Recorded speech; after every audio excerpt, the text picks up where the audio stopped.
Solidarité dans la confédération AES. Le leadership du président en exercice, le général d'armée Assimi Goïta, conforté par ses pairs, le Niger offre gracieusement du carburant aux autorités maliennes pour répondre avec diligence aux besoins des populations. Un convoi de 82 citernes d'hydrocarbures est arrivé ce matin même à Bamako en provenance de Niamey. Ce geste empreint de reconnaissance a été chaleureusement salué par le ministre de l'Industrie et du Commerce au nom du président de la transition et du gouvernement du Mali.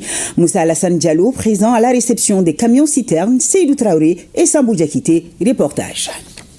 C'est aux environs des 12 heures temps universel que les 82 camions-citernes d'hydrocarbures convoyés par les forces de défense et de sécurité unifiées de l'AES sont arrivés à Bamako à bord de pick-up, de blindés et de motos après avoir parcouru 1400 km entre Niamey et Bamako. Les forces nigériennes ont témoigné de la solidarité du peuple nigérien envers leurs frères maliens. Au nom des plus hautes autorités de la transition, le ministre de l'Industrie et du Commerce a réaffirmé la reconnaissance du peuple malien. Je voudrais, au nom du président de la transition, chef de l'État, le général d'armée Assimi Goïta, présenter nos sincères remerciements et exprimer toute notre gratitude au président de la République du Niger, chef de l'État. Ces 90 citernes vont contribuer certainement à améliorer l'approvisionnement de notre pays en produits pétroliers, mais aussi et surtout à réduire les souffrances de nos populations. Ce geste du Niger illustre parfaitement la devise de la Confédération AES, à savoir un espace, un peuple, un destin. Cette donation exprime aussi le destin commun entre le Mali, le Burkina et le Niger.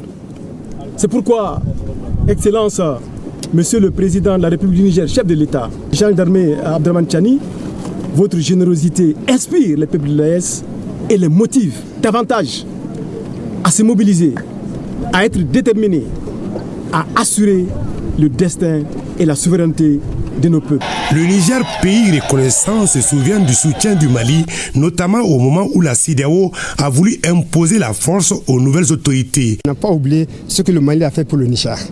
Je vais faire un petit rappel de l'histoire. Vous vous rappelez, il y a un an et quelques, quand le Niger a été menacé d'être agressé par la CEDEAO parce que le Niger a décidé de prendre son destin en main, la CEDEAO a décidé d'agresser le Niger d'une manière violente. Le Mali s'est levé, le Burkina s'est levé, la Guinée s'est levée pour dire non à l'agression de la CEDEAO. Ça a été un moment formidable que le Niger ne va jamais oublier. Le Niger reconnaissant l'égard du Mali et de ses dirigeants. C'est conformément à cette gratitude que le Niger aussi a décidé à son tour de fournir d'une manière prioritaire ce carburant aux Maliens pour faire face à l'épreuve que le Mali est en train de subir depuis quelques jours ici à Bamako.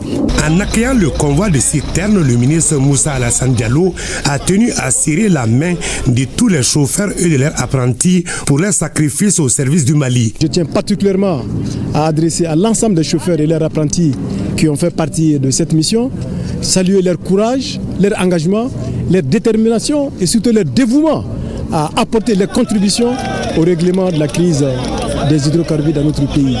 Chaque pas compte dans la gestion de cette crise-là. Chaque pas compte. Et il faut saluer et reconnaître chaque pas. Ça vient appuyer, disons, les mesures déjà prises par le gouvernement du Mali pour aider, en tout cas pour renforcer, disons, la disponibilité des produits pétroliers. Cette solidarité agissante du Niger permet de raffermir davantage les liens séculaires entre les deux pays.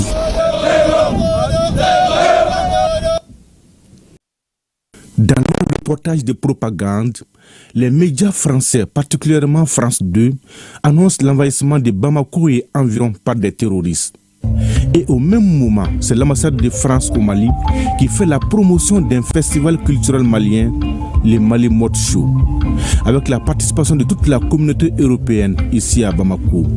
Étrange et bizarre, non? Jugez-en vous-même.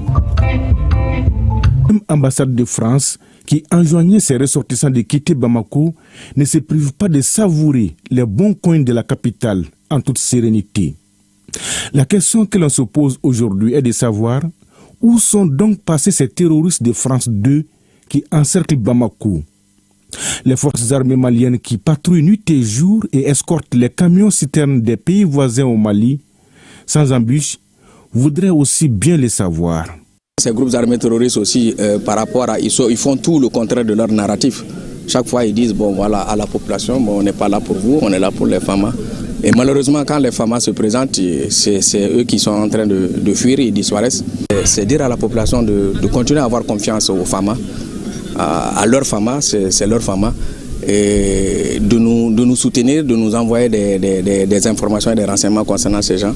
Les forces armées maliennes qui sont décriées aujourd'hui par les médias français ont pourtant sauvé la vie à beaucoup de Français ici au Mali. Rappelez-vous ces images de l'attaque d'un hôtel de Bamako en 2015 où des Français sont portés au dos par des militaires maliens. Ces genres d'images, vous ne les verrez jamais sur les médias français qui sont pourtant prompts à diffuser des vidéos de propagande des terroristes. C'est une évidence aujourd'hui. Beaucoup de journalistes français doivent retourner à l'école de l'éthique et de la déontologie en journalisme.